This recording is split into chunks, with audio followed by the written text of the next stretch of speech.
안녕하세요. 저는 고3 딸 뒷바라지하랴 비위 맞추랴 바쁜 50대 초반 여성입니다. 솔직히 저희 딸은 공부를 그리 빼어나게 잘하지도 않고요. 또 그리 열심히 하지도 않는 것 같은데 고등학교 3학년이라고 유세란 유세는 어찌나 부리는지 거실에서 텔레비전 하나 못 보게 해요. 제가 거실에서 드라마라도 한 편 보잖아요. 바로 나와서 텔레비전 소리 줄이라고 뭐라고 하더라고요.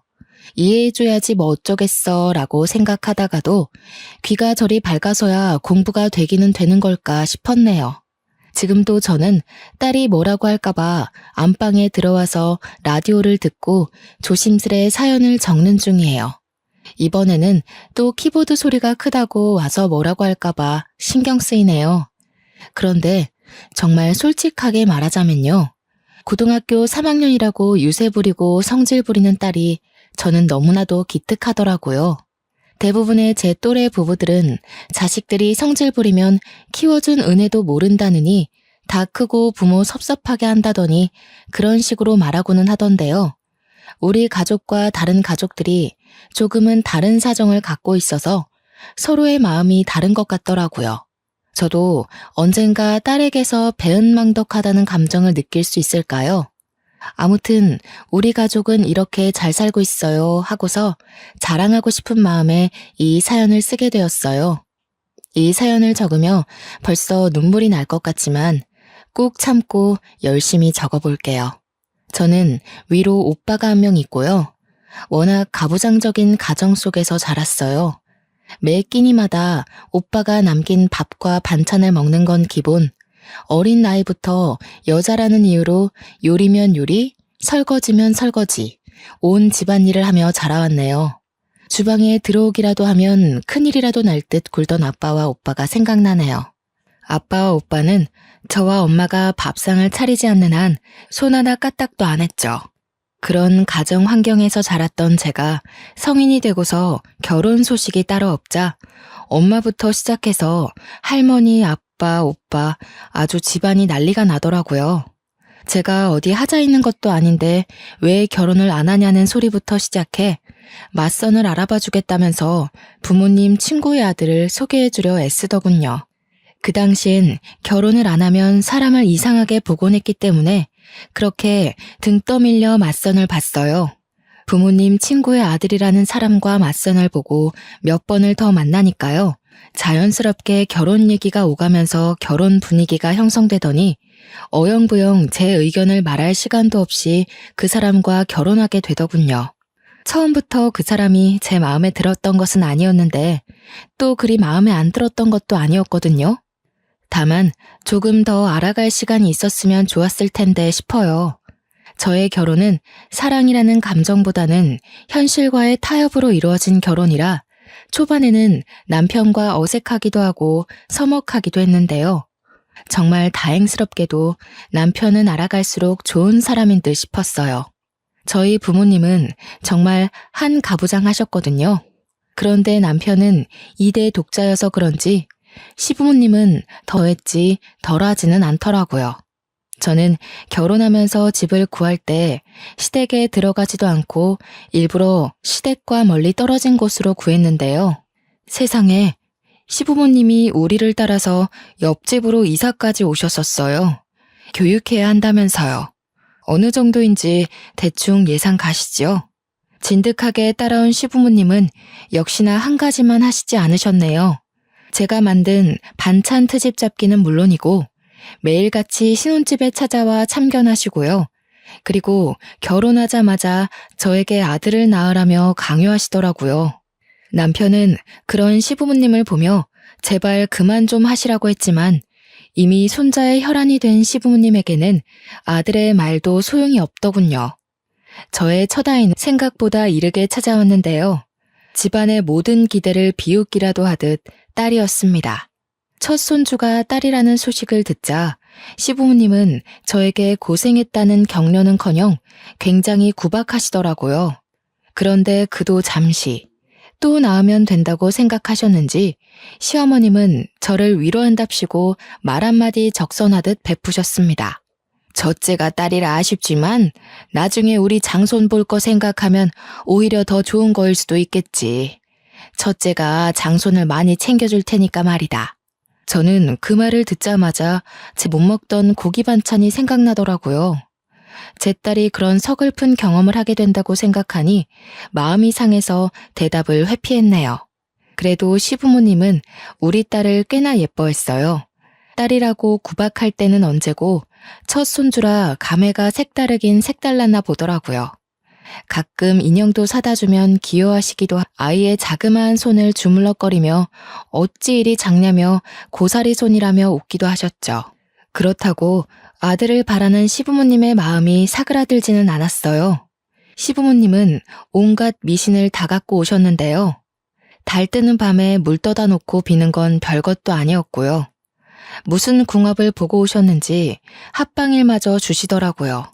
심지어는 어디서 아들 셋 낳은 여자의 팬티를 가져와서는 저에게 입으라며 주시기도 했습니다. 아들에 집착하면서도 우리 딸을 귀여워하는 일련의 과정들을 통해서 저는 시부모님이 아들을 아주 많이 바라기는 해도 차별적인 행동을 정말 자주 하기는 해도 그리 나쁜 사람은 아니라고 생각했어요. 네, 제가 참 순진했죠. 제 딸을 예뻐하는 것만 보며 다른 걸 눈 감다뇨. 저의 생각은 둘째를 가지며 완전히 뒤집히게 되었습니다.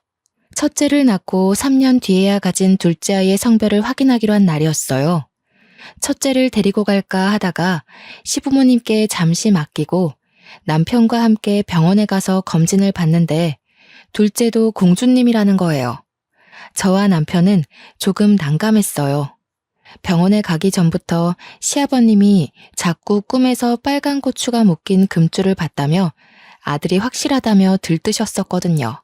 그런데 딸이라니 당연히 시부모님은 난리가 났죠. 2번이나 여자애냐면서 소리를 버럭 지르니 옆에서 곤히 자던 첫째는 화들짝 놀라며 깨서는 울고 저는 애 우는 걸 달래며 쩔쩔매고 정신이 하나도 없었어요. 시부모님은 뱃속의 아이를 지우고 차라리 새로 임신하라며 요즘 다 그렇게 한다며 저를 설득했지만요. 저와 남편은 반대하며 뱃속의 아이를 지켰네요. 그러자 시부모님은 그리 귀여워하시던 첫째를 다시 구박하시더라고요. 아무것도 모른 채 맑은 눈으로 미운 소리만 하는 시부모님을 바라보는 딸의 표정만 생각하면 마음이 찢어질 듯 아팠습니다. 시부모님이 제 딸을 구박할 때마다 애가 말뜻은 몰라도 다 눈치챈다며 말리고는 했었는데요. 어느 날 시부모님이 첫째를 데리고 나들이 하러 가고 싶다고 하시는 거 아니겠나요? 구박하다가 갑자기? 조금 갑작스러운 제안에 저와 남편은 일단 알겠다고 하며 저희도 얼른 준비하겠다고 했지만 시부모님이 극구 말리며 첫째와 우리만 가겠다고 하시는 거예요. 뭐가 그리 걱정이야? 첫째와 우리만 갈 테니 그리 알아라. 우리가 그간 아무것도 모르는 첫째에게 너무 못되게 군 것 같아. 오붓한 시간 좀 보내고 싶어서 그런다. 곧 첫째 생일이기도 하니까 재밌게 놀다 올 테니 걱정 말거라. 미심쩍기는 했지만 다행이다 싶었어요. 어차피 평생 안 보고 살 것도 아니고 또 시부모님이 딸과 함께 추억을 쌓다 보면 시부모님의 아들에 대한 완고한 집착도 조금 덜어지지 않을까 싶었거든요. 딸이든 아들이든 어찌됐든 손주니까요. 같이 산 세월을 무시하지 못한다고 생각했죠.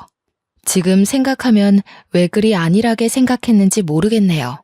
그냥 무작정 따라갈 걸 그때도 지금도 처절히 후회했습니다. 시부모님이 그렇게 첫째와 나들이를 간 그날 늦은 저녁까지 집에 오시지 않더라고요.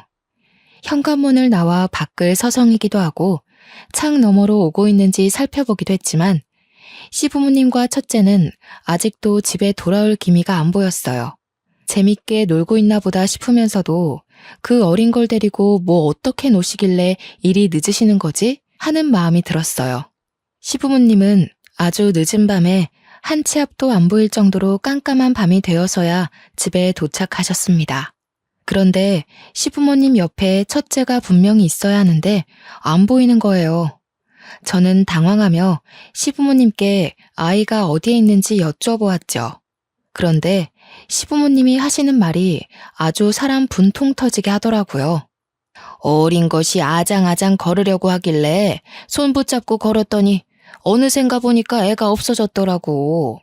우리가 근처 파출소도 가보고 미아 찾기 방송도 해봤는데 소득이 없었어. 미안해서 어째? 어떡하면 좋아? 저는 이 상황이 이해가 안 가더라고요. 저보다 당황해야 할 사람은 아이를 잃어버린 시부모님 아니겠어요? 그런데 아주 침착하고 태연하게 말씀하시니 제 목소리가 점점 커질 수밖에 없었습니다. 네? 소진이를 잃어버려요? 언제 어디서 잃어버리셨는데요? 아이가 사라졌으면 당장 전화라도 하셔서 저와 남편에게 말씀해 주셨어야죠. 왜 이제야 말씀해 주시나요? 이거 혹시 몰래카메라 그런 건가요? 장난하지 마세요. 재미없어요. 우리가 이런 장난을 왜 하겠니? 일단 미안하다.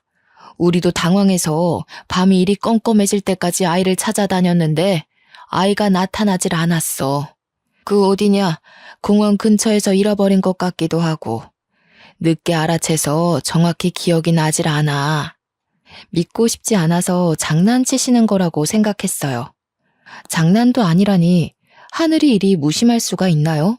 게다가 시부모님은 아이를 잃어버린 장소와 시간대를 어물쩡거리며 잘 모른다고 답하시더군요. 밤 늦은 시간에 큰 소리가 오가자 남편도 나와서 무슨 일이냐고 물어보더니 상황을 파악하고는 바로 나갈 준비를 마쳤습니다. 저도 그런 남편을 따라서 옷을 챙겨 입었네요. 제가 여쭤볼 때는 어물쩡거리며 모른다더니 남편이 정색하며 언제 어디서 잃어버리셨냐고 물어보니까 시부모님은 데리고 나간 지 얼마 안 돼서 그 호수공원에서 잃어버리셨다고 말씀하셨어요. 그리고 정말 당연하게도 낮에 잃어버린 아이를 자정이 다 되어가는 밤에 찾을 수 없었습니다. 하루아침 사이에 아이를 잃어버린 부모의 마음이란 그렇게 비참하고 애탈 수가 없었네요. 혹여나 수상한 사람을 따라갔다가 험한 꼴을 당하고 있는 건 아닌지 저는 극단적인 상상조차 하게 되었고 그럴수록 아이를 찾는 일에 매달렸어요. 남편과 함께 밤낮 없이 아이를 잃어버렸다는 장소를 뒤지며 정말 사소한 흔적이라도 찾으려고 갖은 애를 썼지만 소득 하나 얻을 수 없더라고요. 시부모님은 일주일 정도 저와 남편의 눈치를 보다가 첫째에 대한 악담을 늘어놓으며 아이를 잃어버린 당사자 같지 않게 행동하기 시작하더군요. 있을 때는 그리 귀여워하더니 이게 말이 되는 행동인가요? 아이를 잃어버려서 한 가족의 평화를 망쳐놓고는 아이에 대한 악담을 하다뇨. 저는 그런 시부모의 행동에 분노를 느끼며 혹시 일부러 잃어버린 거 아니냐며 몰아붙였고 남편은 잔뜩 흥분한 저를 안고는 토닥이며 잠시 진정하라고 하더라고요. 시부모님은 그런 저를 기가 막힌 눈으로 쳐다보며 헛웃음을 짓더니 빈정이 상한 목소리로 그렇다고 말했습니다. 그래, 일부러 버리고 왔다. 근데 네가 감히 시부모 앞에서 소리를 질러? 아이도 임신했고 그 아이도 딸이라면서. 내가 점을 보고 왔는데 첫째 아이 사주가 남자를 잡아먹는 사주라면서 첫째가 없어야 그 후에 장손을 볼 수 있다더라. 그래서 우리가 악역을 자처해 버리고 왔지. 지금이야 힘들겠지만 분명 나중에는 감사해야 할 거다. 다시는 겪고 싶지 않은 정말 몹시도 비참한 순간이었네요. 머리에 찬물이 끼얹어진 것처럼 머리가 멍하고 몸을 제대로 가눌 수 없었어요. 시부모님은 저와 남편에게 근처 호수공원에서 잃어버렸다고 거짓말했다며 사실은 저 멀리 보육원에 버리고 왔다고 하더라고요. 남편이 어떻게 그럴 수가 있냐며 소리를 지르는데 저는 믿을 수 없는 현실에 눈 초점조차 제대로 잡히지 않더라고요. 어디에다가 내 딸을 버렸냐며 울부짖는 남편의 목소리와 그저 때되며 고마워할 거라는 말만 하는 시부모의 말이 번갈아 가듯 허공을 맴돌더니 저의 가슴에 비수가 되어 꽂혔고 광경을 가만히 바라보던 저는 갑자기 배가 너무 아프고 머리가 어지러워 결국 쓰러지고야 말았습니다. 일어나니 병원이었고 그 모든 게 꿈이 아니더군요. 남편은 저의 손을 붙잡은 채 울고 있었어요.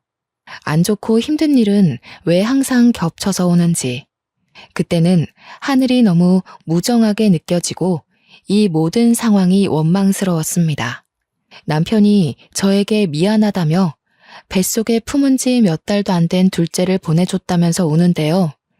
제가 위험해서 수술에 동의했다면서 그리 하염없이 우는데 그런 남편을 보면서도 저는요, 눈물 한 방울조차 안 나오더라고요.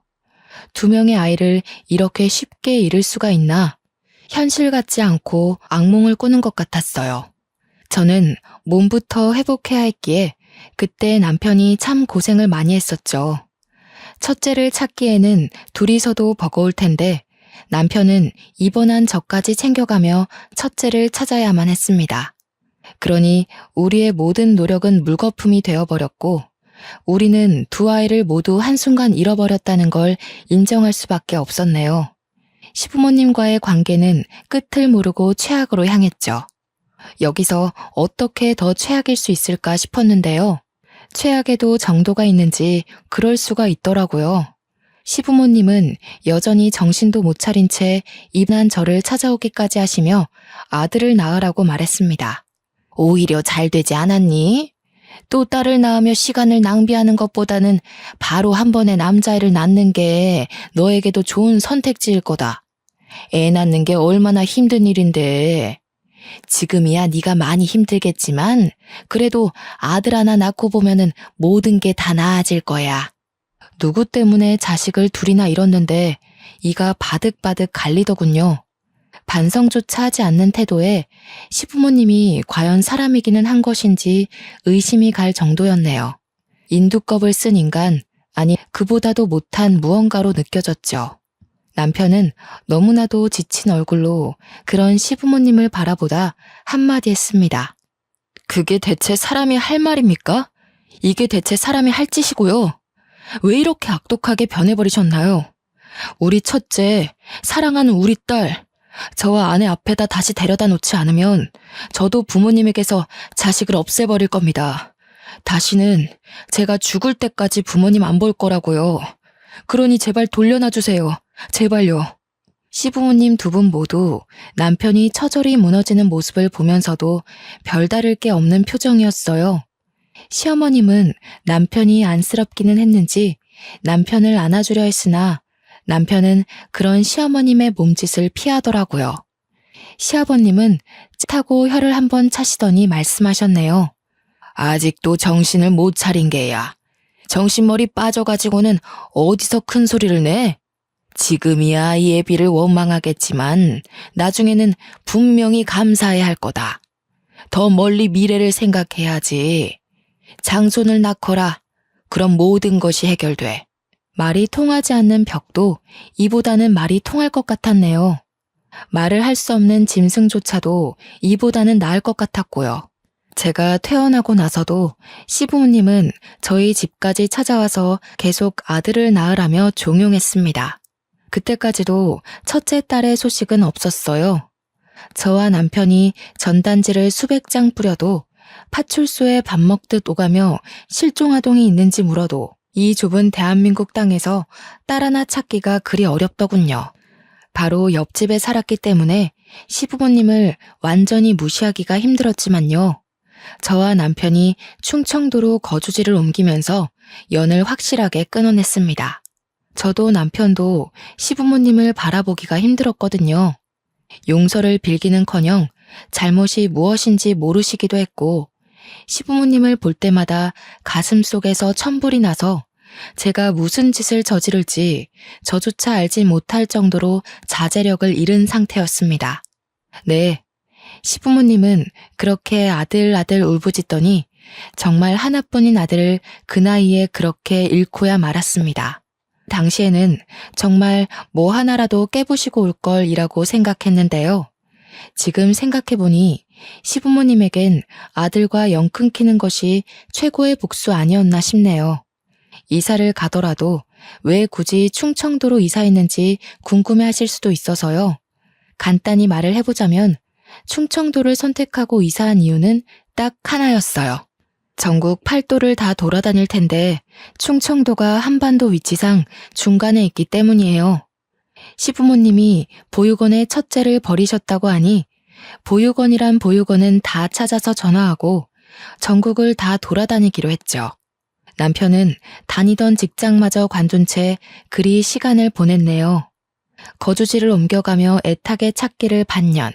시부모님이 처음 잘못 알려준 정보 때문에 애꿎은 호수공원을 뒤지면서 시간을 낭비하고 제가 쓰러지며 둘째마저 이룬 후 입원하며 또 시간을 낭비하고 충청도로 이사 준비를 하며 낭비한 시간이 셀 수 없이 많았어요. 처음부터 헛되게 날린 시간이 너무 많아 아이를 제대로 찾기 어려울 거라는 예상은 했지만 그래도 신이 있다면, 신이 우리를 버리지 않았다면 금세 찾을 수 있을 거라고 생각했는데 어느덧 반년이 지나자 그럼에도 불구하고 흔적조차 못 찾자 사람이 미칠 것 같더라고요. 정말 매일 밤 눈물로 지새우며 보냈습니다. 제대로 잠들지도 못하고요. 나중에는 또 아무런 정보조차 못 들을까봐 보육원에 전화를 거는 게 무서워지더군요. 남편과 제가 돈도 안 벌고 딸만 찾으러 다니는 생활을 오다 보니까요. 나가는 돈은 많고 들어오는 돈은 없고 당연히 생활할 돈이 부족해졌습니다. 우리가 언제까지 현실을 마냥 무시하며 살 수는 없겠더라고요. 딸을 찾으러 다니더라도 현실과 적당히 타협하기로 했죠. 어떻게 해야 돈을 벌면서도 이걸 계속 이어갈 수 있을까 고민이 많이 되더라고요. 후보는 많았습니다. 택시기사, 야채 트럭 장사, 사회복지사. 생각해 본 직업은 많았는데 택시는 전국적으로 돌아다니기 까다롭게 느껴졌고 야채 트럭 장사는 새벽에 일어나 야채를 선별하며 장소에 얽매일 수 있겠더군요. 사회복지사는 아이를 만날 현실적인 가능성이 낮게 느껴졌습니다. 우리는 결국 고민 끝에 트럭을 하나 구매해 양말 장사를 시작했어요. 계절 상관없이 어디를 가도 쉽게 팔 수 있는 것이 양말이더라고요. 때로는 우비와 우산도 같이 팔고 귀마개와 모자도 같이 팔고는 했죠. 우리는 매일 다른 지역을 돌아다니며 양말을 팔며 아이 찾기를 포기하지 않으려고 노력했어요. 혹시나 딸을 찾으면 뭐라도 하나 더 해주고 싶어 악착같이 돈도 모으려 노력했네요. 저는 남편의 곁에서 휴가철에는 뻥튀기를 같이 팔기도 하고 입학식, 졸업식 때가 되면 꽃다발을 만들어 꽃을 팔기도 하며 뭐 하나 더 벌어보려고 발버둥을 쳤습니다. 그러다가 부모에게 꽃다발을 건네받으며 환하게 웃음 짓는 학생들을 보기라도 하면 그날 하루는 부러움과 죄책감에 휩싸여 날리기도 했네요. 저와 남편은 인생을 갖다 바쳐가며 딸을 찾아다녔지만 아이의 머리카락조차 보지도 못하고 소식조차 듣지 못하는 날들만 늘어가더라고요. 사람인지라 당연히 지치고 힘들었는데 그보다 더 힘들게 느껴지던 것은 제가 딸의 기억을 잃어간다는 것입니다. 어느 순간 딸의 목소리가 어땠는지 기억이 안 나고 사진을 보지 않으면 딸의 얼굴마저도 희미하게 기억나더군요. 분명히 존재하던 딸의 존재는 저에게서 그리고 남편에게서 점차 희미해져 갔습니다. 포기할 수는 없었어요. 제가 10달을 배에 품고 직접 낳아 몇 년을 애지중지 키운 딸아이였고 눈을 감으면 자세히 기억은 나지 않아도 배시시 웃는 미소는 떠올랐거든요. 사진을 한 장 갖고 다니며 딸아이를 덧그리다 보니 시간은 참 빠르게 흐르더라고요. 모든 일을 제쳐두고 아이만 찾아다니는 생활을 한 지 5년이 넘어가자 주변에서는 슬슬 아직 늦지 않았으니 자식을 하나 더 낳아서 키우는 게 어떻겠냐는 소리를 조심스레 하기 시작했습니다. 그 사람들을 이해 못하는 것은 아니었어요. 말이 5년이지 그리 짧은 시간은 아니잖아요. 그 시간 동안 아이를 못 찾았다는 것은 가망이 없다는 것과 같다고 생각했겠죠. 그 사람들 입장에서는 더 늦어지면 새로운 아이마저 못 낳을 수 있으니 저와 남편이 걱정되어서 조언을 해준 거겠지 싶었어요. 그런데 그렇게 머리로는 이해를 하겠는데요. 자식을 잃은 부모 입장에서는 그 말을 좋게 들을 수가 없었네요. 사람은 적응의 동물이라고 하잖아요. 저도 남편도 아이를 찾아다니며 기대했다가 체념하는 것에 점차 익숙해져 갔네요. 5년이 6년이 되고 6년이 어느새 7년, 8년, 눈 떠보니 10년이 되더라고요. 네, 아이를 찾아 헤매인 지 10년이 되던 날, 저와 남편은 어떤 변화를 맞이하게 되었습니다. 솔직히 강산도 변하는 그 정도의 시간이 흐르니 저는 반포기 상태였어요. 가망이 없다고 생각해 아이 찾기를 그만두고 싶어도 혹여나 하는 마음에 그만둘 수가 없어 못 그만두는 거였죠. 아이가 잘 살아있다면 중학생이 되어 있겠지 싶었지만 이제는 사진이 없으면 아이의 얼굴을 떠올리는 게 쉽지 않고 또 어떻게 변해 있을지 머릿속으로 그리는 게 어려워지더라고요. 남편은 자포자기한 듯한 저에게 희망을 불어주려고 노력했네요. 저에게 올해는 아이를 찾을 수 있을 것 같다며 확신이 든다고 말하더군요. 근데 그런 말은 매번 꾸준히 해왔고 꾸준히 들었기에 신뢰가 가지는 않았습니다. 그날도 여느 때와 비슷하게 흘러가는 하루였어요.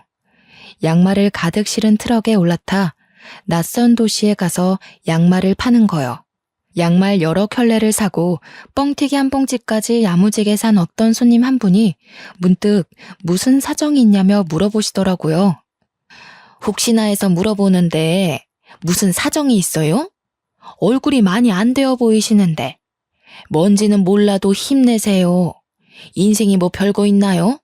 아니라면 죄송하고요. 원체 말하기를 좋아하시는 분 같았어요. 저는 저 멀리서 실종아동을 찾는다는 전단지를 돌리는 남편을 가리키며 말했죠. 저기 저 전단지 돌리는 남자 보이시나요? 제 남편이에요. 아이를 잃고서 트럭 하나에 몸담고 떠돌아다닌 지가 10년이네요. 그 세월 동안 우리 아이는 무얼 하고 있을지 생각하면 이 생활을 그만둘 수 없었어요. 제 얼굴이 많이 고단해 보이나요? 뭘 어쩌면 좋을지 몰라서 그런 것 같네요. 아이를 잃어버리셨다고요? 이런 세상에 제가 괜히 물어봤나 봐요. 죄송해서 어쩌죠? 그러고 보니 요즘 유전자인가 뭔가 DNA로 가족 찾을 수 있다던데 혹시 해보셨어요? 안 해보셨으면 한번 등록이라도 해보세요. 혹시 또 모르잖아요. 옛사람이어서 그럴까요? 아니면 몇 년이 지나 예전처럼 파출소로 자주 찾아가지 않아서 그럴까요? 처음 듣는 정보였어요. 손님께 감사해하며 얼른 남편을 불렀죠. 전단지를 만들어 여기저기 퍼뜨릴 생각은 했어도 유전자 등록이라니. 그 길로 바로 남편과 저는 유전자를 등록하러 갔어요. 세상 참 좋아졌다 싶었네요. 왜 이런 걸 이제야 알았을까 자책되기도 했고요. 저와 남편의 유전자를 등록하며 일말의 기대는 있었지만 체념에 익숙해진 저는 기대를 하지 않으려 했습니다. 역시나 별다른 연락은 오지 않았네요. 아이 하나만 바라보고 찾아다닌 지 10년. 그 긴 시간에도 불구하고 장난 전화는 익숙해지지 않더라고요. 아니, 익숙해지기는 했지만 상처에 익숙해지지가 않았네요. 들을 때마다 화가 나고 때로 악의 없이 장난치는 어린아이들의 목소리를 들으면 세상이 미워지고 그랬습니다. 그날도 장난 전화가 걸려오더군요. 전단지를 흩뿌리고 나서는 장난 전화가 늘 끊이지 않았지만 그래도 혹시나 하는 마음에 전화란 전화는 꼬박꼬박 받았는데요. 그걸 누가 알고는 못된 장난을 꾸준히 이어가곤 하더라고요. 유난히 재수가 없던 날이었어요. 얼마나 재수가 없었냐면요. 어떤 사람인지 아침부터 장난 전화를 계속 걸고는 제가 받으면 엄마 엄마 하며 간절히 우는 소리를 내는데요. 제가 화가 나서 이런 식으로 살지 말라고 하면 재밌는 말이라도 들은 듯 하하하 하고는 비웃더라고요. 번호를 바꿔가면서 장난 전화를 걸길래 화가 나서 대답도 않고 전화를 끊으면 그리 간절하지는 않나 봐요? 하며 약을 올리기도 했어요. 딱 보기에도 한두 명이 그러는 게 아닌지 계속 다른 번호와 다른 목소리로 전화가 오면서 1시간이 넘도록 그리 장난을 쳤습니다. 본인에게는 장난이었겠지만 저에게는 장난처럼 느껴지진 않더군요. 아이를 잃은 부모에게 아이처럼 엄마라 부르며 우는 목소리를 내다니 아기를 갖지 않고서는 힘들겠죠. 정말 아침부터 모멸감을 느끼기도 하고 사람에 대한 정이 다 떨어져 나가는 걸 느꼈어요. 겨우 아침밥을 다 먹고 나갈 준비를 하는데 이번에는 남편의 핸드폰으로 전화가 오는 게 아니겠어요? 슬쩍 보니 저장도 안 된 번호라 저와 같은 장난을 겪을까봐 걱정되더라고요. 전화를 제가 먼저 받았네요. 여보세요? 하고는 상대방의 목소리를 잠시 듣다가 뭔가 심상치 않은 느낌에 남편을 불러 스피커폰을 킨 후 같이 듣는데요. 전화를 듣던 우리의 표정은 조금씩 달라지기 시작했습니다. 진짜인가요? 거짓말 하시는 거 아니고요. 이거 몰래카메라 같은 건 아니죠. 장난 전화도 아니고 정말 진짜인 거 맞는 거죠. 하나님 세상에 정말 감사합니다. 예기치 않게 찾아온 기쁜 소식에 정말이냐고 묻는 말밖에는 할 수가 없더라고요. 핸드폰만 붙들고 정말인 거 맞냐고만 물어보다가 전화가 끊기자 저와 남편은 어느새 얼싸안고서 눈물을 뚝뚝 흘리며 엉엉 울었습니다. 다름이 아니라요. 전에 손님에게 들은 말을 따라서 우리가 유전자 등록을 했었잖아요. 전화가 와서는 이번에 유전자가 일치하는 아이가 있다는 말을 들었어요. 그때 너무 기뻐서 자세하게는 기억이 안 나는데 아무튼 나이도 성별도 너무나 우리 딸이 맞았고 또 아이 측에서 만나고 싶다는 연락이 왔다고 하네요. 우리한테도 만나보시겠냐는 의사를 물어보시는데 당연히 괜찮다고 당연히 언제든지 상관없다고 말하면서 감사하다는 말만 되풀이하게 되더라고요. 그저 스쳐 지나가 다시 볼 수 없던 그 손님 덕분에 우리가 유전자 등록을 하고 그게 이렇게 이어지다니 너무나 기쁜 마음을 숨길 수가 없었습니다. 다시 만나게 된다면 정말 이 모든 은혜를 베풀이라 그리 생각했어요. 모든 것이 믿기지 않고 꿈이 아닐까 싶어 두렵기도 하던 와중에 시간은 여느 때와 같이 무심히 지나가더군요. 저와 남편이 평생을 기대하고 소망하고는 했던 날에 아침이 밝아왔습니다. 새벽부터 일어나 머리도 하고 화장도 하고 옷도 제일 신경 써서 입으며 남편도 저도 서로에게 이거 괜찮아? 100번은 말한 듯해요.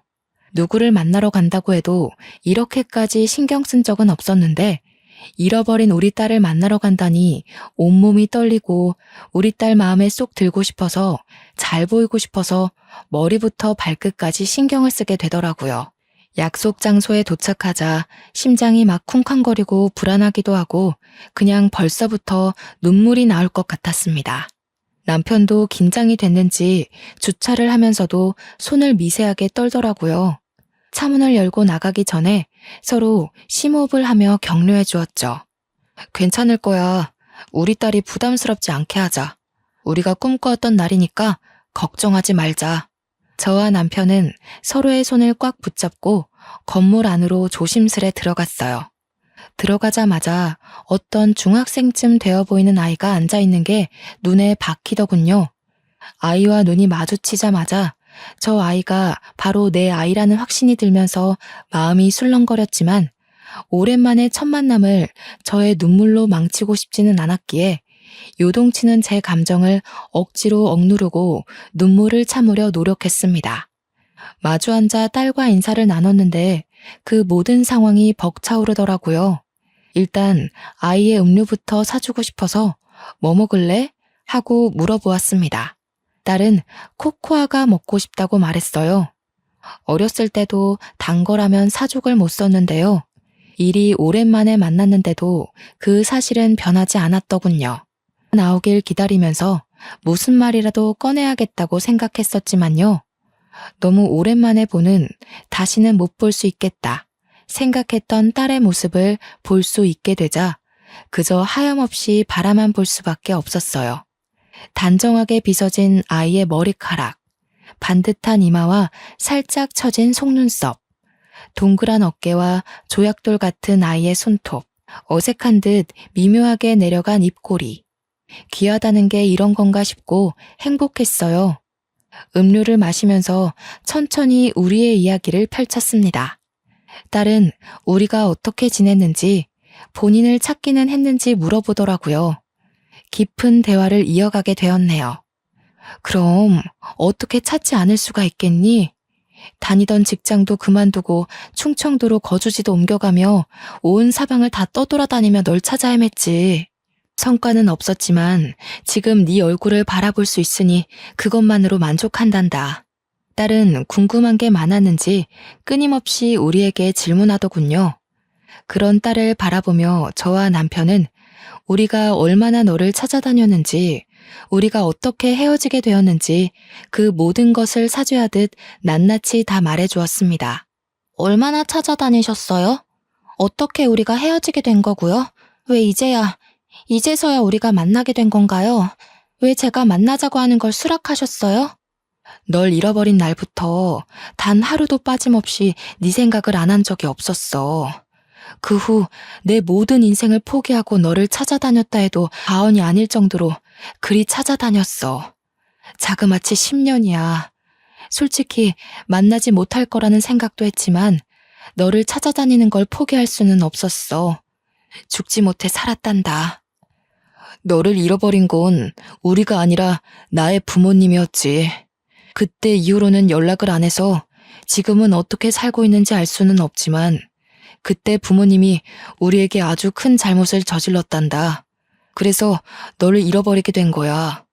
네가 우리 옆에 없다는 걸 알게 된 후부터 정말 미친 듯이 찾아다녔어. 정말 자세하게 솔직하게 이야기해주고 싶은 게 많았지만요. 혹시라도 딸이 상처받지는 않을지 걱정되더라고요. 시부모님이 너를 고의적으로 버린 거라는 소리를 입 밖으로 꺼낼 수가 없었습니다. 저와 남편은 자세한 이야기는 피하며 우리가 버린 게 아니라는 것을 표현하려고 했네요. 아이는 그런 저와 제 남편의 노력을 알기라도 하듯 빤히 쳐다보더니 이내 눈물이 가득 고인 눈으로 슬핏 웃더군요.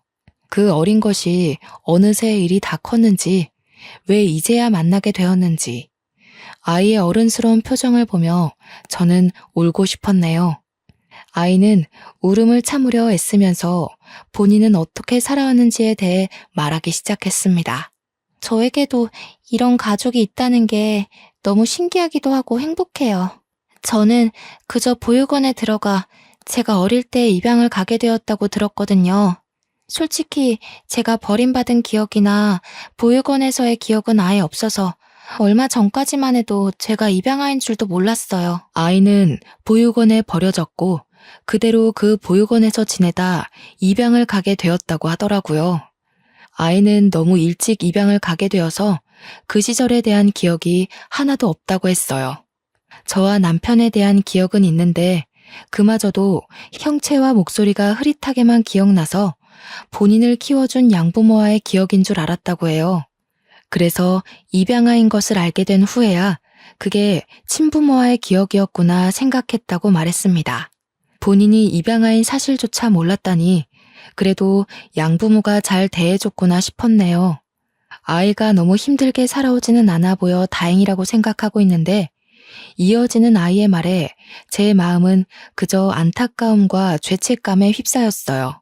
저는 제가 입양아인 줄도 모르고 자랐는데요. 저에게 그렇게 잘 대해주던 부모님이 이혼을 하게 되면서 순식간에 변하더라고요. 그러니까 양아빠의 바람으로 이혼을 하게 된 거였는데 서로 싸우다가 저에게까지 화풀이하고 싶었는지 제가 입양아라서 그렇다면서 소리치더라고요. 이럴 줄 알았으면 데려오지 않았다고. 아이 스스로 입양아인 사실조차 모를 정도로 잘 대해주셨던 아이의 양부모는 남자의 바람으로 이혼을 하게 되면서 아이와의 관계를 끊어냈나 봅니다. 그 당시에는 아이가 적나라한 사실을 숨기려고 들어서 물어보지는 못했어요. 나중에 뒤늦게야 알게 된 것인데 양부모가 이혼을 하는 과정에서 아이의 양육을 두고 싸웠다고 했어요. 아이에게 넌 입양하니까 네가 누구 따라갈지 고르라는 폭력적인 행태를 부리며 아이가 입양아인 것을 밝혔다고 하더라고요. 심지어 아이가 누군가를 선택해 따라가려고 하면 그런 아이를 외면하려 했다고 들었습니다. 그 과정 속에서 아이는 큰 상처를 받았고 결국 서로의 합의하에 이와 더불어 파양 신청을 하고 연을 끊었다네요. 나름 행복하던 가정이 산산조각이 난 것이죠. 아이도 동의를 했다고는 하지만 그렇게 양부모와의 끝이 좋지 않았으니 아이는 얼마나 큰 상처를 받았을까요? 아이는 머쓱하게 웃으며 말하더군요. 사실 그때부터 정신과 진료를 받기 시작했어요. 처음엔 화도 나고 그랬는데 시간이 지나면서 상담이 필요하겠다고 생각했거든요. 지금도 꾸준히 상담받고 있어요. 근데 정신과 다닌다는 얘기를 처음부터 하기가 좀 그래서 숨겼어요. 저를 그리 오래 찾아다니셨는데 혹시나 저한테 실망하실까 싶어서요. 왜 좀 더 일찍 찾지 못했을까 하며 저 자신에게 화가 나더라고요. 마지막에 가서는 아이를 못 찾을 거라 지레짐작하고 포기할 뻔했었는데 그것도 생각나고요. 제가 그러고 있을 때 아이는 양부모에게 직접적으로 상처를 받고 있었겠죠. 아이의 양부모에게도 당연히 분노하게 되더군요. 이렇게 쉽게 파양을 할 거면 애초에 왜 입양했나요? 아이에게는 그저 후회스럽고 미안하기만 했습니다. 애초에 잃어버리지 않았다면 시부모님이 아이를 데리고 나들이 간다고 했을 때 그냥 따라갔더라면 아이가 상처받고 스스로 정신과 진료가 필요하겠다는 생각을 하지 않았겠죠. 정신과 진료가 나쁘다는 것은 아니지만 아직 고등학생도 채 안 된 아기가 정신적으로 많이 힘들어하는 걸 보니 근본적 원인이 없었다면 일하는 가정을 안 하기가 힘들더라고요. 사실 유전자 등록하는 것도요. 처음에는 무섭고 겁이 나서 알고도 등록은 안 했었어요. 저를 몇 년이나 키운 양부모님도 저를 내쳤는데 친부모마저 저를 버렸다는 걸 알면 너무 속상할 것 같아서 겁이 나더라고요. 저를 애타게 찾고 있었다는 긍정적인 생각은 할 수가 없었어요. 이미 너무 상처받아서 부정적인 생각부터 들었거든요. 친부모마저 본인을 버렸다는 걸 알면 너무 속상할 것 같아서 겁이 났다는 아이의 말. 그런데도 아이는 결국 유전자 등록을 했죠. 아이의 사정을 다 알고 있던 정신과 의사 선생님이 제안했다고 하더라고요. 그래도 한 번은 용기를 내서 검사를 받아보는 것이 낫지 않겠냐며 조언도 해주고 용기 또한 주셨다고 했어요. 정말 감사한 분이시죠. 우리가 유전자 등록을 해봤자 아이가 등록을 안 하면 이렇게 마주보고 있을 수 없었으니까요. 아이는 정말 몇 날 며칠을 밤새워 고민하다가 떨리는 마음을 부여잡고 DNA 등록을 했는데 우리를 만나니까 의사 선생님께 너무 감사하다며 울먹였습니다. 용기를 낸 결과가 너무 좋게 나와서 제대로 된 가족을 만나서 너무 행복하다고 하더라고요. 그런 아이를 꼭 안아주다가 저도 눈물이 나왔네요. 남편은 옆에서 펑펑 울더라고요. 아이보다 더 우는 것 같아서 웃음이 조금 나왔습니다. 갑작스럽지만 그래서 더 행복한 재회를 하니까 이게 꿈이 아닐까 간절함에 나도 모르게 내가 만들어낸 상상이 아닐까 싶어서 스스로 볼도 꼬집어보고 그랬는데요. 볼이 아픈 걸 보니 현실이구나 싶어 실실 웃음만 나더라고요. 아주 아기일 적만 기억하다가 불쑥 큰 아이의 모습을 보니 정말 우리를 빼닮았구나 싶기도 하고 그 사이의 공백이 아쉽기도 했습니다. 둘째도 생각이 나면서 얼굴도 보지 못하고 수만 번 제대로 내보지 못한 아이는 어쨌을까 싶었네요. 정말 별 생각 다 했죠. 아이와는 서두르지 않으려고 했어요. 10년 만에 공백이 피가 이어졌다는 이유로 금세 없어지지 않으니까요. 천천히 친해지다 조심스럽게 같이 사는 것이 어떠겠냐고 물어보았고 활짝 웃으며 그런 제 말을 기다렸다고 했습니다. 어차피 갈 곳도 없었다며 응답을 하는데 마음이 조금 아팠네요. 그때 아이가 중학생이었고 눈 깜짝할 새에 몇 년이 지나 지금은 고등학교 3학년이 되어서 이번 수능을 본다고 대학 입시를 준비한다고 유세란 유세를 다 떨고 있답니다. 저와 남편은 아이의 고3 히스테릭에 요즘 살얼음판 걷지만요. 너무나도 행복해요.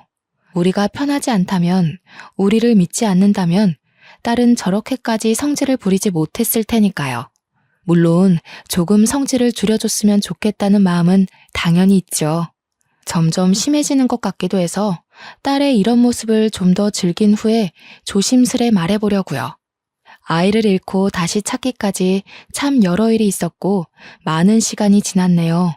유전자 등록이라는 것을 알려준 이름 모를 손님과 딸에게 용기를 준 딸의 상담의사 선생님께 너무나도 감사하고 앞으로 딸아이의 상처를 보듬어주면서 사랑만 가득가득 주려고 해요. 그간 전해주지 못한 사랑이 너무나도 많이 쌓여가지고요. 지금은 잃어버린 10년에 비하면 딸과 정말 짧은 시간 함께 했는데 앞으로 살아가면 살아갈수록 떨어져 있던 그 10년이 짧게 느껴질 수도 있겠죠. 그러면 저는 여기서 글을 마치도록 할게요. 제 사연 들어주셔서 감사하고 여러분들도 사랑 가득한 나날들 보내시길 바랍니다. 안녕히 계세요.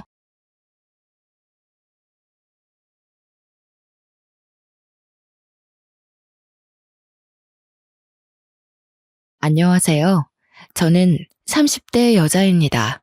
제가 진짜 너무 속 터지고 화가 나는 일이 있어서 이렇게 사연을 다 올리게 되었습니다. 여러분들도 제 이야기를 듣고 같이 화내고 저를 응원해 주셨으면 좋겠습니다.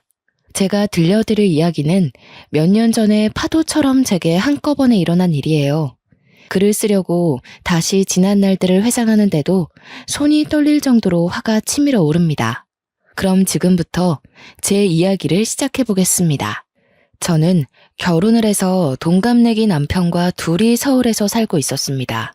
저희의 연애 이야기를 해봤자 남들과 다를 거 없이 2년 정도 만났고 서로 혼기가 차서 결혼을 하게 되었죠. 글쎄, 애진옥에 이런 집안인 걸 알았더라면 어떻게든 헤어지고 피했을 텐데 다시 생각해도 바보 같았습니다. 그때는 서로를 너무나도 끔찍하게 아끼고 사랑해서 어떤 고난이 닥쳐도 이겨낼 수 있을 거라고 생각했습니다. 그래서 양가의 축복 아래 결혼을 했어요. 시댁은 강원도 아주 시골에 자리 잡고 있었습니다. 남편이 결혼 전에는 거리가 멀고 차편이 애매하다는 이유로 1년에 명절이나 시부모님 생신 이외에는 잘 가지 않았습니다. 연애할 때도 그래왔기 때문에 사실 결혼하고 나서도 그러면 된다고 생각했어요. 남편에게는 저희보다 5살 많은 신우가 있었습니다. 신우는 글쎄요, 자주 만난 적이 없었던지라 어떤 사람인지 모르고 결혼을 했죠. 저희가 결혼할 때엔 이미 시집을 가 있었고 명절이고 생신이고 그저 시댁의 얼굴만 비추고 사라진다고 들었던 터라 잘 알지 못했습니다. 제가 결혼한 지 얼마 안 돼서 한창 깨를 볶던 신혼 시절이었죠. 그래봐야 맞벌이였던지라 남들이 생각하는 신혼부부만큼 깨를 볶지도 못했던 것 같습니다. 저랑 남편은 대출을 끼고 서울에 있는 아파트를 분양받았습니다. 신혼인데 집부터 사는 게 서로 좀 부담이기는 했으나 워낙 지역이 좋고 재개발의 여지도 있어서 투자 겸해서 사게 되었습니다. 참 내 집이 생기니 그렇게 기쁠 수가 없더라고요. 갚아야 할 대출금이 막막했지만 사랑하는 남편도 있고 맞벌이 부부의 장점이 월급이 2번 나온다는 거 아니겠어요? 이렇게 살다 보면 언젠간 정말 오롯이 우리 집이 되어 있겠지. 몇 명을 낳을까 하면서 계획도 세우고 했어요. 저희 친정 어머니께서 부동산을 오래 하셨거든요. 그래서 그 집은 무조건 오른다 사더라 하시길래 믿고 산 것도 있습니다. 부동산을 하시는 어머니 덕에 추천으로 사두었던 땅도 조금 있었습니다. 이 땅은 결혼 전에 투자 목적으로 사둔 땅이었는데 남편은 그 존재를 모르고 있었어요. 아직 팔기에는 애매한 땅이라서 적금 들었다 생각하고 냅두는 땅이었거든요. 아무튼 저희 둘 다 직장이 서울이니 당연히 서울로 터를 잡았던 것뿐인데 시댁에서는 난리가 났습니다. 저도 솔직히 아직까지도 이해가 가질 않아요. 서울에 터전이 있으면 당연히 집도 서울이어야 하지 않나요? 강원도로 오지 않고 친정 가까운 곳으로 집을 얻었다면서 시댁을 무시하냐고 난리가 났습니다. 아니, 집 살 때 이런 한 푼도 보태준 게 없으면서 왜 감나라 배나라 하는 건지 솔직히 어이가 없었어요. 강원도로 가면 당장 직장은 어떡합니까? 직장 때려치고 강원도로 간다고 치면 그럼 대출금은 누가 갚아주겠어요? 저는 시부모님께 솔직하게 말씀드렸죠. 시댁 식구 어렵다지만 시대도 바뀌었고 할 말은 하고 지내야 된다고 생각했어요. 그럼 저희 직장은 어떡해요? 당장 강원도로 오라는 말씀은 좀... 여자가 무슨 직장이야. 집에서 내조를 해야지. 그럼 저희 대출금은 그이 혼자서 갚으라는 소리예요? 아니, 너네 집 부동산 한다더니 땅도 조금 없드냐? 벌써부터 우리 아들 고생시키는 거야, 지금?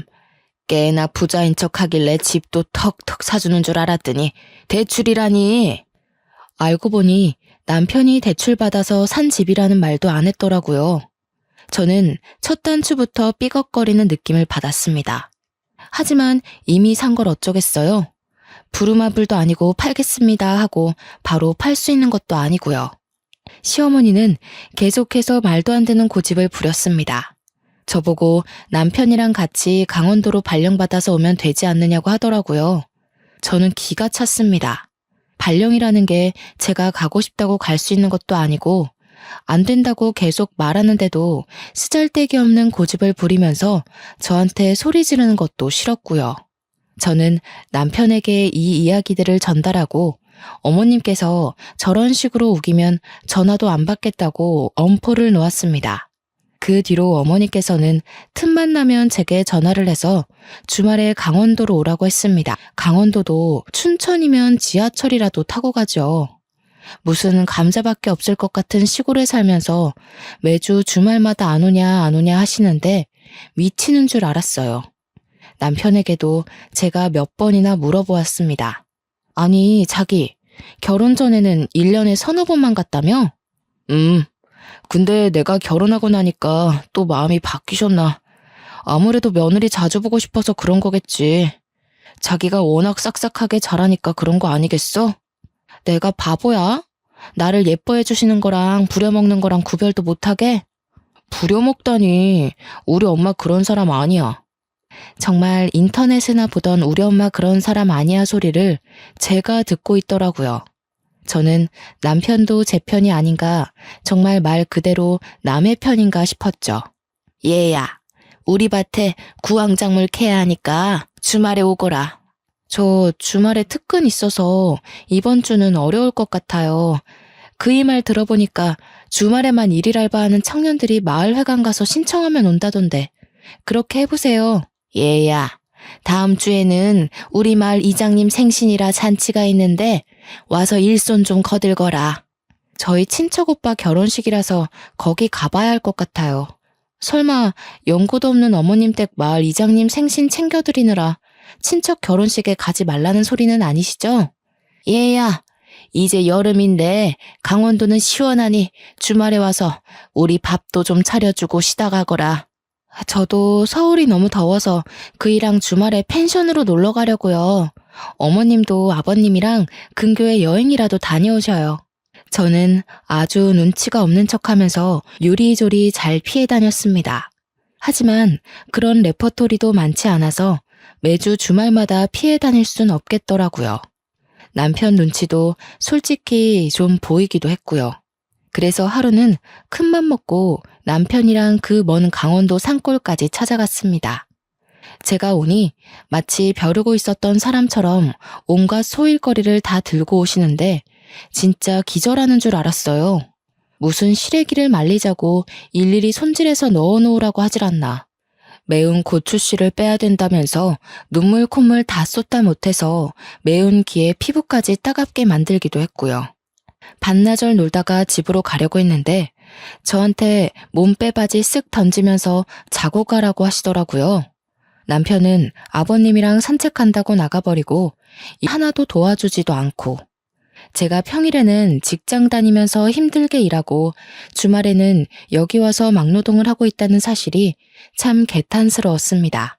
그래도 이렇게 한 번 하고 나면 몇 달은 잠잠해지겠지 싶어서 꾹 참았습니다. 몸빼바지를 입은 저를 보고 한바탕 크게 웃은 남편에게 조용히 눈으로 욕을 했더니 입 다물더라고요.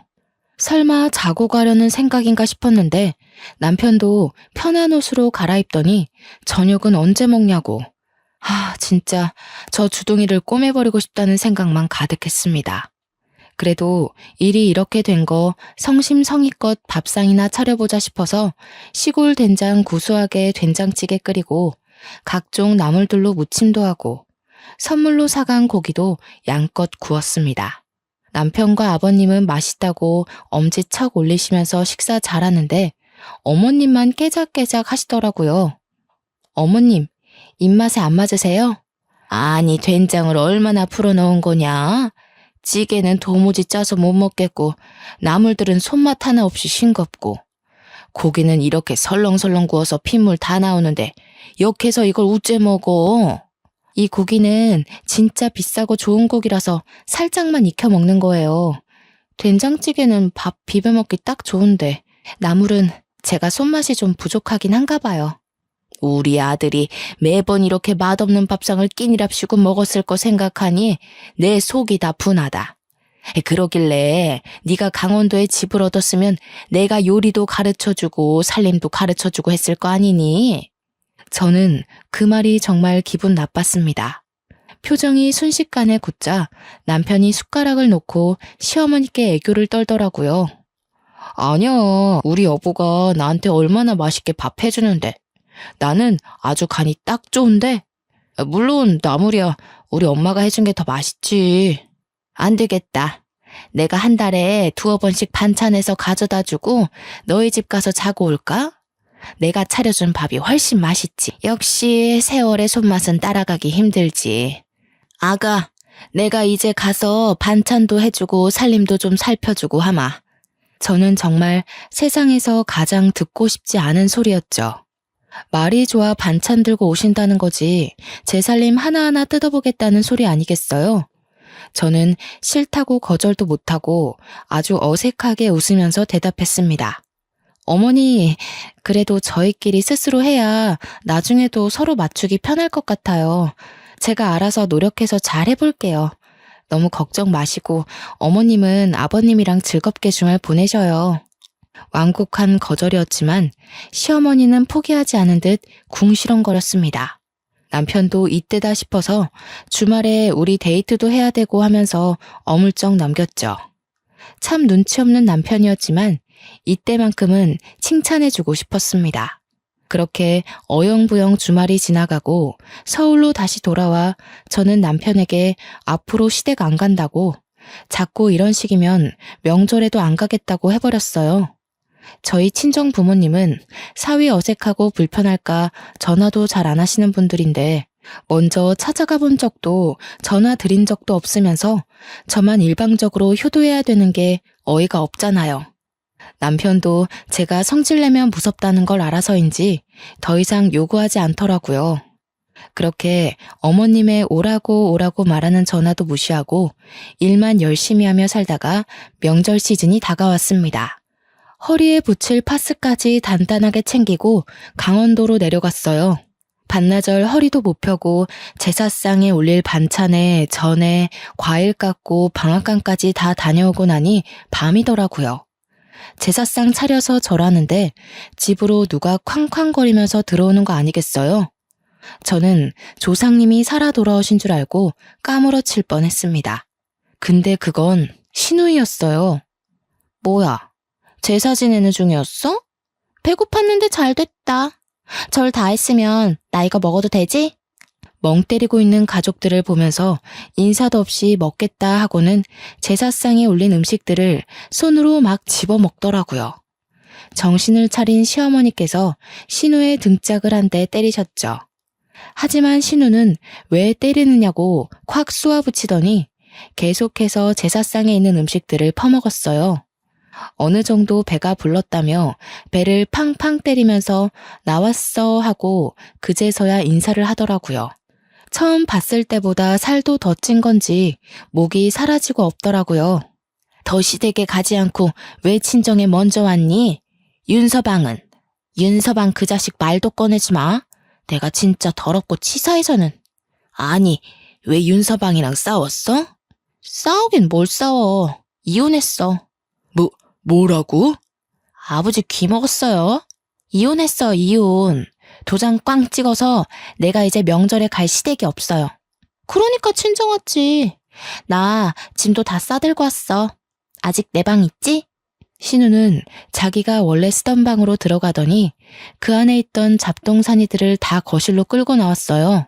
아니, 왜 내 방에 매주를 띄워놔? 냄새. 나 이제 여기서 지낼 거니까 뭐라 하지 마요. 나 쫓아내면 어디 갈 데 없어. 아니, 왜 이혼했는데, 아니, 잠깐, 아예 서류까지 다 정리된 거야? 그런 거 아니고 홧김에 이혼하자고 한 거면 가서 빌어. 그러자 신우가 서류 하나를 들이밀더라고요. 등본이랑 가족관계 증명서였어요. 거기에는 남편이 빠져 있었습니다. 내가 이런 걸로 왜 거짓말을 쳐? 이혼했어. 저는 명절에 일어난 아주 빅사건이다 싶었죠. 왜 이혼했는지 궁금했는데 차마 올케가 그런 걸 물어보기도 좀 그렇잖아요. 모양새 빠지게 할 순 없어서 궁금한 거 꾹 참고 기다렸더니 멍하니 있던 남편이 물어보더라고요. 아니 누나, 왜 이혼했는데? 말해서 뭐 어디다 써? 바람이지. 내가 진짜 그 더럽고 치사한 새끼를. 아무래도 신운의 전 남편이 바람을 펴서 이혼한 것 같았습니다. 흥미진진하게 듣고 있던 제게 아주 벼락 같은 일이 벌어졌어요. 예, 네가 강원도에서 뭐 해먹고 살겠니? 여기는 직장도 없고 뭐 알바할 자리도 없다. 너 그러지 말고 기훈이 따라서 서울 가. 기훈이는 제 남편이었습니다. 저는 흥미롭게 이야기를 듣고 있다가 벌떡 자리에서 일어났습니다. 신우를 지금 우리 집에 데려가라는 소리인가요? 라는 말이 목구멍 끝까지 나왔지만 꾹 삼켰어요. 일단 이성을 찾는 게 먼저라고 생각해서 심호흡을 한 채 남편을 바라보았죠. 기훈이 너도 누나 내칠 생각하지 말어. 네 누나 그래도 시집 가기 전에는 이것저것 많이 했던 거 알지? 서울 가면 여기보다야 훨씬 살기 좋으니까 일단 기반 잡을 때까지만이라도 너네 집에서 있게 해라. 그래, 내 생각에도 이혼까지 해서 이제 혼자 먹고 살아야 하는데 그래도 기훈이네 집에 가 있으면 안심이라도 되지. 며느리가 또 알뜰살뜰 챙겨줄 텐데 말이야. 우리 딸 구박하지 말고 밥도 잘 챙겨주고 그래야 된다. 알았니, 아가? 저희 의견을 다들 안 들어보시고 정하시는 거예요? 왜? 옳게. 내가 가는 게 불편해? 나도 엄마 아빠 말 들어보니까 여기 산골에 박혀서 빈둥빈둥 하는 것보다야 서울 가는 게 낫겠다 싶은데. 나 나름 전문직이었어. 취직하기 어렵진 않을 거야. 서울엔 또 일자리도 많고 교통도 편하고 하니까 내일 집에 갈 때 나 좀 태워가. 다짜고짜 통보를 해대는 턱에 제가 방어하기는 쉽지 않았습니다. 남편에게 도움을 요청했지만 곰곰이 생각하던 남편이 꺼낸 말은 아주 반전이었습니다.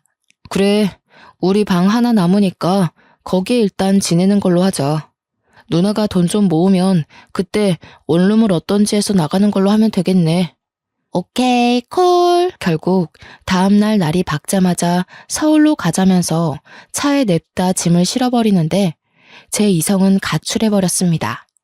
저는 남편의 옆구리를 꼬집었고 남편은 또 거기서 눈치 없이 악소리를 내더라고요. 꼬집어. 아니 내가 언제 꼬집었다고 그래? 시부모님께서 저를 빤히 보고 계셨기 때문에 일단 발뺌을 했죠. 신우는 제 눈치가 어떤지 빤히 아는 것 같았음에도 불구하고 모른 척 차에 타더라고요. 갈 때 휴게소 들릴 거지? 나 호두과자랑 알감자 사 먹게.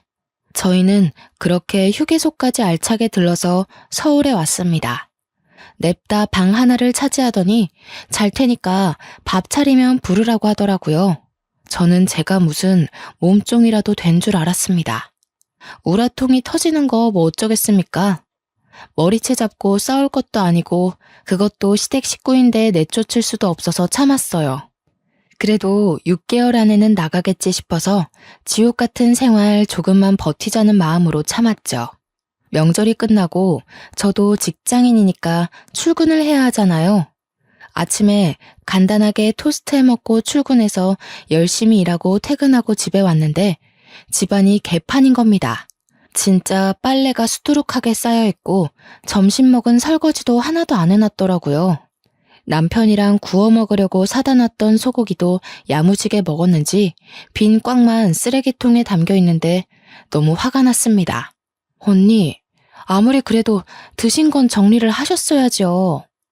내가 오늘 좀 바빴어. 거기 빨래 보이지? 내가 며칠 동안 가방에 넣어놨더니 냄새 나더라. 그것 좀 빨아놔. 내일 입을 옷이 없어. 신우는 그 한마디 띡 던지고는 방에 들어가더라고요.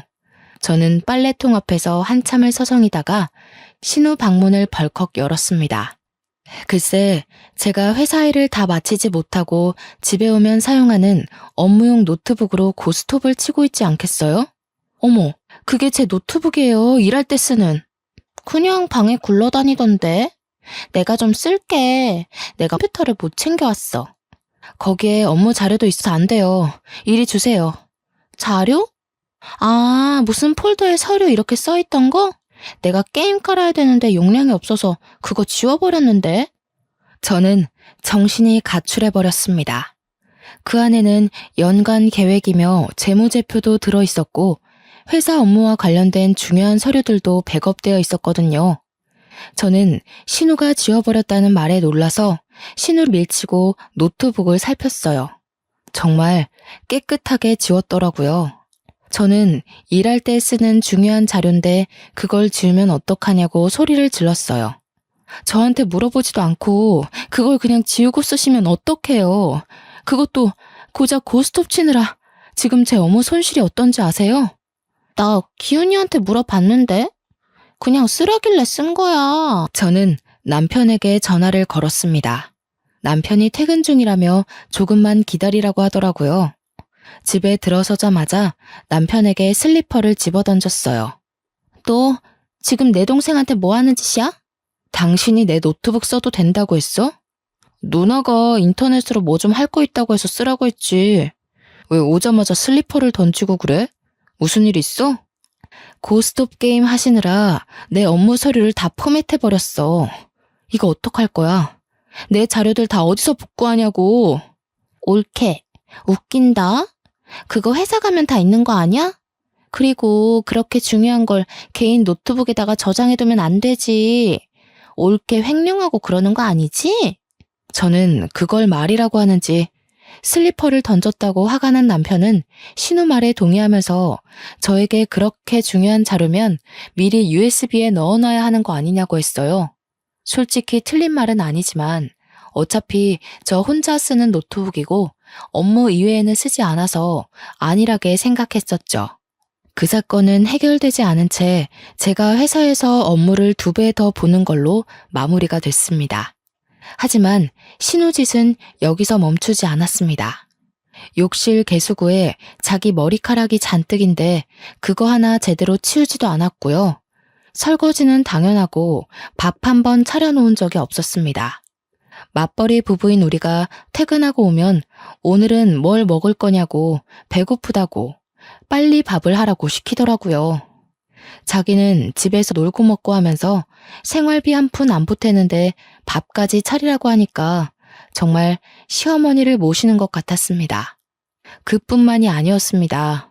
빨래를 돌리는 건커녕 빨래통에 빨래를 내놔도 양말은 다 뒤집어져 있고 흰 옷이고 검은 옷이고 속옷이고 다 한꺼번에 섞어놓고 팬티에는 생리가 묻어있는데도 떡하니 펼쳐놓았더라고요. 아니, 생리대도 제 거 가져다가 팍팍 쓰는데 진짜 하나하나 아까워서 미치겠더라고요. 언니는 취업 준비하고 계신 거 맞아요? 내가 왜? 아니, 취업할 거라고 서울 와놓고서는 내가 왜? 라고 묻는 게 정상입니까? 결론은 취업 준비고 나발이고 아무것도 안 하면서 집에서 고스톱이나 치고 있다는 소리 아니겠어요? 저는 진짜 너무 열이 받았습니다. 처음에 약속하셨잖아요. 서울에서 취직하고 싶다고. 그래서 보증금 얻을 동안만 우리 집에 있기로요. 취업이 뭐 그렇게 쉽나? 그러니까요. 준비를 제대로 하셔야죠. 준비도 안 하고 맨날 고스톱만 치고 있으면 취직이 되나요? 아니, 옳게. 왜 이렇게 빡빡하게 굴어, 가족끼리? 너네가 애가 있는 것도 아니고 식구 하나 들었다고 뭐 생활비가 엄청나게 차이 나는 것도 아니잖아. 기훈아, 네 마누라가 이러는데 내가 지금 당장 나가기라도 해야 되니? 그래, 당신 생활비도 그동안 넉넉하지 않았어? 우리가 둘 다 돈도 벌고 하는데 누나가 뭐 먹으면 얼마나 먹고 전기랑 물 쓰면 얼마나 쓰겠어. 지금 그걸 말이라고 해? 우리는 낮에 집에 그동안 없었으니까 쓸 일이 없었지. 그 신우는 맨날 있잖아. 맨날 고스톱 치느라 노트북 쓰고 덥다고 선풍기 꺼내 틀고. 그거 해봐야 얼마나 쓴다고. 그냥 내가 밥도 대충 있는 걸로 알아서 먹고 할 테니까 나 신경 쓰지 마. 어떻게 신경을 안 써요? 아니, 그렇게 신경이 쓰면 용돈이라도 주고 말하던가. 제가 용돈을 왜 드려요? 도대체 언제 나가실 거예요? 이거 봐. 나 내쫓는 게 목적이었네. 아니, 내가 무슨 잔소리를 했어, 어쨌어? 내가 신우짓 한 것도 없는데 왜 그래? 어차피 내 남동생네 집이고 방도 하나 남고 가족끼리 서로 도와야 하는 거 아니야? 남는 방 아니에요. 저희 애기 가지면 애기가 쓸 방이에요. 그래서 지금 뱃속에 애라도 들었니? 애도 없잖아. 이럴 때만 애 타령하지. 우리 엄마 아빠가 애 가져라 할 때는 돈 벌어야 돼요 하더니 속 보인다 너? 그러더니 아주 앞으로 힘들게 해줄 수도 있다면서 큰 소리 뻥뻥 치고는 방으로 쏙 들어가 버리더라고요. 진짜 고구마 한 200개는 먹은 것 같은 답답함이 온 몸을 휘감았습니다. 남편은 제게 누나 고집은 절대 못 꺾는다면서 말을 너무 심하게 한 거 아니냐고 했어요. 솔직히 말을 더 심하게 한 사람이 누군데 제 탓을 하나요? 이런 식으로 제 식구만 싸고 돌면 이혼해. 저는 아주 초강수를 두었습니다. 시골 분들이셔서 아들내미 이혼한다고 하면 뒷목은 잡으실 것 같은데 남편은 어떻게 나오나 궁금했습니다.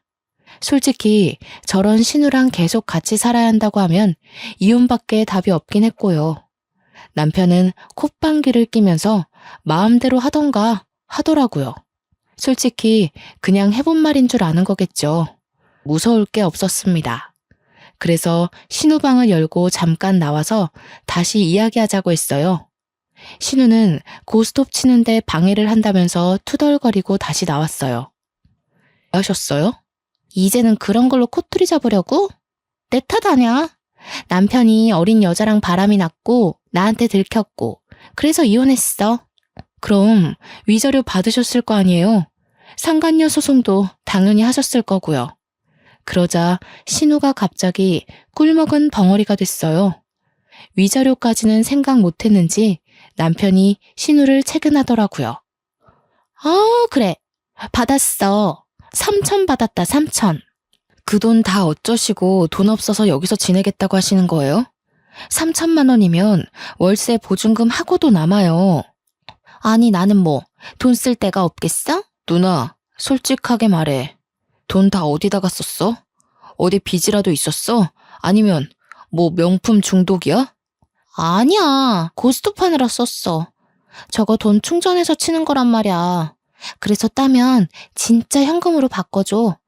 내가 아주 크게 한번 따려고 싹 다 꼬라박았는데 휴지돼서 사라진 거지. 누나 미친 거 아니야? 이제부터 언니도 저희 집에서 생활하시려면 생활비 보태세요. 신우는 그 말에 아주 곡소리를 내면서 가족끼리 너무한다고 그러는 거 아니라고 소리를 꽥 질렀어요. 당연히 수중에 가진 돈이 한 푼도 없으니까 생활비를 보탤 수 없겠죠. 그러면 취직이라도 하던가.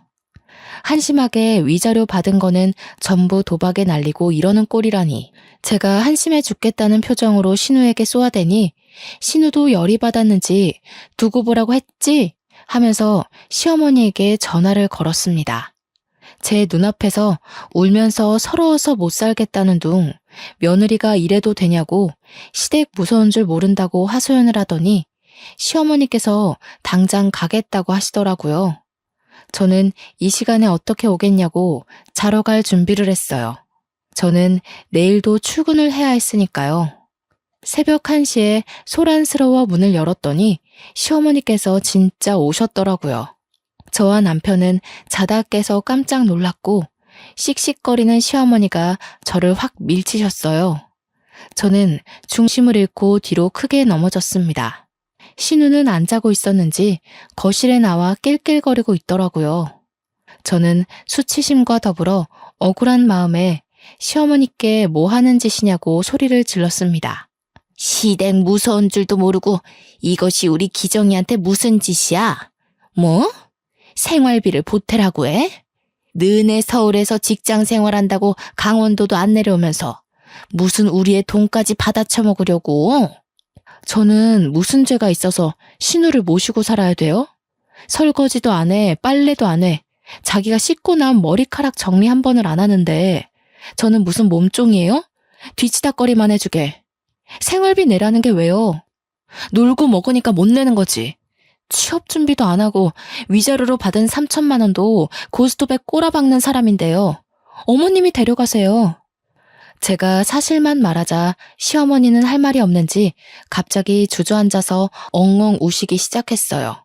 신우와 남편도 그런 시어머니 옆에 찰싹 붙어서 편을 들더라고요. 또 어른한테 싸가지 없이 그게 무슨 말버릇이야? 그것도 남도 아닌 우리 엄마한테. 너 이런 식으로 나오면 너도 이혼남 될 줄 알아. 이혼이라는 말에 시어머니께서 욕을 한 사발이 뱉으면서 제 머리채를 잡으셨습니다. 저는 머리카락이 쥐어뜯기는 와중에 저희 친정 부모님께 전화를 걸었어요. 살려주세요 하면서 전화를 걸자 새벽 2시가 다 되어가는 시간인데도 무슨 일이냐며 한달음에 신혼집으로 달려오셨습니다. 저는 머리가 산발이 되어 있고 시어머니와 신우도 씩씩거리고 있고 남편은 일 크게 만든다며 저를 나무라더라고요. 저희 부모님은 그 꼴을 보고 너무 열이 받았는지 저한테 싹 다 이야기하라고 했고 저는 시어머니의 시집살이부터 시작해서 신우가 우리 집에 온 것까지 빠짐없이 일러 바쳤습니다. 이런 망할 집구석을 봤나? 당장 이혼해. 누구 마음대로 이혼을 합니까? 누가 뭘 잘못했는데?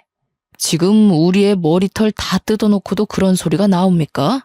경찰 안 부른 것만으로도 감사한 줄 아십시오. 참나.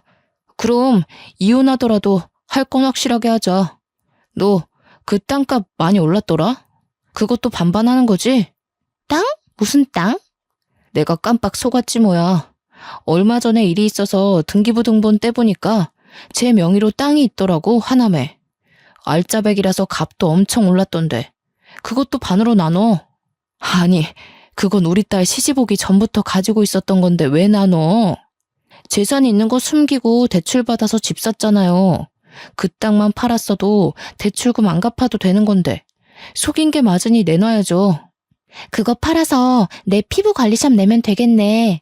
그러면 이혼도 안 해도 되는 거 아니야? 나는 샵 운영하면서 수익금 나면 생활비 내면서 여기서 살고 나 취직도 하는 거고 다 좋은 거 아니야? 언니 머리에 똥만 가득 찼어요? 내가 그걸 팔아서 왜 언니 가게를 내줘요? 우리 집 대출금도 갚고 있는 마당에. 요망한 기집애. 재산이 있으면서도 그게 아까워서 숨기고 우리 아들 뼈 빠지게 일한 돈으로 대출금을 갚으라고 시켜? 아들만 대출금 갚았나요? 저도 같이 갚고 있거든요. 이 집 공동명의예요. 아주 개판으로 싸움이 나자 저희 어머니께서 저를 말렸습니다. 어차피 결혼 전에 받은 재산이기 때문에 나누지 않아도 된다고 정 그러면 변호사라도 선임하겠다고 했어요. 시골 분들이니 변호사 이야기 나오자 시어머니께서 입을 꾹 다무시더라고요. 저는 남편에게 친정에 가 있을 테니 이혼 서류 준비하라고 했습니다. 말했다시피 집은 공동명의니까 이혼해도 딱 반으로 나눠. 팔아서 대출금 갚고 남은 돈 반으로 가르자고. 알겠어? 저는 친정 부모님과 함께 짐을 싸서 친정으로 피신했고요. 다음 날 정신이 들었는지 미안하다고 잠이 덜 깨서 상황 파악을 못한 것 같다고 비는 남편에게 소용없다고 했습니다. 남편은 친정까지 찾아와서 빌었지만 저희 아버지께서 소금을 뿌려 쫓아냈고요. 합의 이혼 안 해준다는 말에 결국 변호사를 선임했고 조정기간 동안 협의가 잘 돼서 아파트는 제가 말했던 대로 처분하기로 했습니다. 맘 같아서는 위자료까지 받아내고 싶었지만 그러면 소송 기간이 길어질 수 있다는 변호사의 말에 포기했습니다. 저는 법원을 나와 저를 붙잡으려던 남편을 뿌리치고 똑똑히 들으라며 말했어요. 너랑 살았던 그 3년 남짓한 시간이 아주 지옥이었어. 너네 누나한테도 가서 전해. 그깟 인터넷 고스톱에 3천만 원을 쓸 정도 도박 중독이라고. 그거 꼭 치료받으라고. 알겠어? 저는 저를 기다리고 있는 아버지의 차에 올라탔고 이혼 절차가 마무리되자마자 핸드폰 번호도 바꾸어 버렸습니다. 남편 번호도 차단해버렸고요. 시댁과 관련된 모든 번호를 차단했습니다. 솔직히 회사까지 찾아오진 않을까 한동안 겁먹고 조용히 지냈는데 그런 몰상식한 짓까지는 하지 않더라고요. 저는 친정에 돌아와 직장 생활을 열심히 하면서 전 남편에 대한 기억을 지우려고 애썼습니다. 그래도 연애하는 기간 동안 신혼생활 하는 동안 참 좋았었는데 역시 고부간의 갈등은 이겨낼 수 없는 게 정답이더라고요.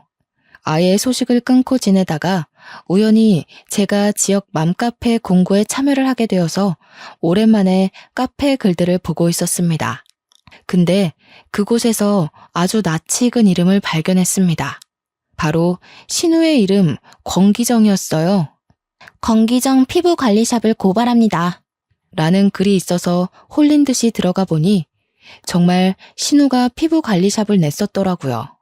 무슨 돈이 있어서 피부관리샵을 냈는지는 모르겠지만 아마도 아파트를 판 돈이 아니었을까 싶습니다. 그 아파트 급 처분하고 대출금까지 갚고 나누느라 사실 얼마 되지 않은 돈이었지만 그래도 2억 정도는 수중에 들어왔었거든요. 그 돈으로 신우가 원하던 피부관리샵을 차려줬나 봅니다. 하지만 글 내용은 썩 좋지 못했어요. 피부갈품 소독도 제대로 안 하고 관리가 되지 않아 녹이 쓴 기구도 있었다. 화장품도 에스테틱에서 사용하는 고가의 제품이 아닌 어디 시장통에서 팔 법한 싸구려 크림으로 관리하더라. 그러면서 돈은 비싸게 받았다. 관리를 하러 가서 오히려 피부염에 걸렸고 결국 보건소에 신고까지 해서 지금은 영업 정지 상태다. 라는 글이었습니다. 영업 정지를 한 달 처분받았기 때문에 한 달 뒤에 다시 오픈하면 그 가게는 절대 가지 말라고 써 있더라고요. 지역 맘카페가 얼마나 활성화되어 있는지 아시죠? 그 밑에 댓글들이 수십 개가 달렸는데 가관이었습니다. 저도 그 샵 다니고 나서 피부에 트러블이 엄청 생겼어요. 거기 피부관리샵 사장이 싸가지 없는 걸로 엄청 유명해요. 거기 피부관리샵에서 피부 완전 망가지고 저 그래서 소송하려는데 참여하실 분? 소송 관련 댓글에는 밑으로 쭈루룩 같이 참여하고 싶다고 소송 걸자고 난리도 아니더라고요. 말해 뭐 하겠어요. 결국 샵이 망했다고 하더라고요. 그것도 그 샵을 차리느라 돈도 날리고 빚만 잔뜩 얻어서요. 저는 인과응보라고 생각하고 아주 속이 시원했습니다. 한 일주일쯤 지났나? 저희 회사 앞에 전 남편이 절 기다리고 있더라고요. 몇 개월 만에 보는 전 남편은 아주 바싹 말라서 거지 같은 꼴을 하고 저를 보고는 황급히 달려오더라고요. 아버지께 호출을 해야 하나 고민하고 있었는데 바싹 마른 꼴이 또 불쌍하게 느껴져서 이야기만 잠깐 하자는 말에 근처 커피숍을 갔어요. 내가 아주 생각을 잘못한 것 같아. 너와 함께 살았던 아파트도 날리고 모든 걸 다 처분하고 보니 너의 소중함이 느껴지더라. 우리 다시 합치면 안 되겠니? 있을 때 잘했어야지. 이제 와서 무슨 소용이야? 죽어도 너랑 합칠 마음 없고 너 도와줄 마음도 없어. 너 지금 신우가 피부관리샵 했다가 망해서 돈도 잃고 빚만 생겨서 이러는 거 아니야? 제가 한 말에 아주 전곡이라도 찔렸는지 뜨끔하더라고요. 너 그걸 어떻게 알아? 혹시 지역 맘카페며 보건소며 신고한 게 너야? 이건 또 무슨 애먼 사람 잡는 소리야. 나도 며칠 전에 맘카페에서 글 본 거야. 내가 너나가 샵을 차렸는지 망해버렸는지 사실 알게 뭐니? 너 정말 지독하다. 그래도 우리가 같이 살았던 정이 있고 한때는 가족이었는데 어떻게 말을 그렇게 할 수 있어? 너 하는 꼬라지 보니까 딱 봐도 내 하남 땅 팔아서 도와달라고 찾아온 건가 본데 절대로 너 도와줄 맘 없고 너랑 이렇게 얼굴 보고 있는 것도 거북해. 다신 나 안 찾아왔으면 좋겠어. 저는 그렇게 자리를 떼고 일어났습니다.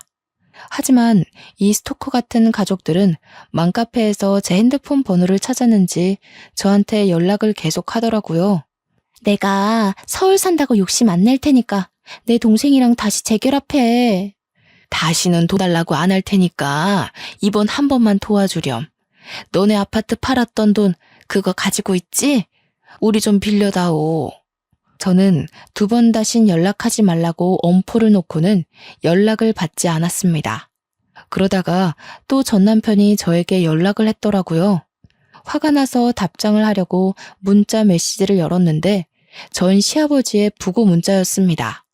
전 시아버지는 신우가 보증금 좀 해달라고 하도 바락바락 물고 늘어져서 무리해서 집 담보로 1억을 대출해줬는데 알고 보니 그 돈으로 신우가 고스톱을 친 거였어요. 돈 다 날리고 찜질방 전전긍긍하면서 지내다가 못 버티고는 시댁으로 돌아갔는데 그 사실을 알게 된 시아버지가 혈압이 올라 그 자리에서 쓰러졌답니다. 평소에 심장 혈관 쪽에 문제가 있었던 터라 혈관이 떡하니 막혀버렸고 시골 동네라 응급시술을 할 수 있는 병원이 없었대요. 구급차를 타고 큰 병원으로 이송되는 과정에서 사망하게 되었다고 하더라고요. 저는 저에게 구구절절 설명해주면서 장례 날짜와 발인 날짜를 보내는 남편도 참 이해가 안 갔습니다. 신우 도박 좀 고치라고 했더니 결국 도박으로 이렇게 가족을 나락으로 보내버리네요. 저는 솔직히 시부에게도 좋은 감정이 전혀 없었기 때문에 그의 죽음이 슬프거나 비통하지도 않았습니다.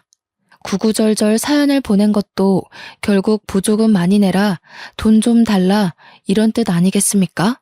그래서 문자에 적힌 계좌로 부조금이라고 딱 10,000원 송금했어요. 제가 10,000원 보낸 걸 봤는지 전 남편이 계속해서 저한테 전화를 걸고 문자로 너무한 거 아니냐고 전화 받으라고 난리쳤지만 깔끔하게 무시해줬습니다. 다음 날이 주말이라 맥주 한 캔 딱 마시고 속 시원하게 잠이 들었죠. 얼마나 꿀같이 잠을 잤는지 꿈도 안 꾸고 잤습니다.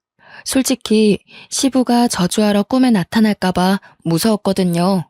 다음 날 날이 밝자마자 현관이 소란스러워 나가니 어머니께서 씩씩거리시더라고요. 손에 바가지 하나 들고서요. 무슨 일이냐 여쭈어 보니 전 시어머니께서 찾아오셨다더라고요. 어떻게 있는 사람이 더하냐면서 부조금 10,000원 낼 수가 있느냐고 돈 내놓으라고 뻔뻔하게 굴었다고 하더라고요. 그 말에 열이 받은 어머니께서 무려 바가지에 변기물을 담아 확 쏟아부었다고 하더라고요. 변기물을 확 부어버리고는 자식 잘못 키운 죄는 부모가 받는 거라고 내가 한 번만 더 찾아오면 경찰에 신고한다고 아주 엄포를 놨다. 하시고는 걸레로 현관을 청소하시더군요. 그 뒤로 정말 뭐가 무서운 건지 저한테 연락 한 통 없었습니다. 후에 들리는 소문에는 신우의 망나니 짓이 소문이 나서 남편이 이혼당한 거라고 회사의 얼굴을 들고 다닐 수 없을 정도라네요. 간간히 지역 맘카페에도 아직 오르락 내리락 하는 것 같고요. 저는 이혼이라는 인생의 오점이 남았을지언정 지금은 너무나도 행복하게 살고 있습니다. 제 이야기 어떠셨나요? 확실히 너무나도 열받는 이야기죠? 화나는 일은 여기다 다 풀어버리시고 우리 행복한 일만 생각하도록 해요. 이야기를 들어주셔서 감사합니다.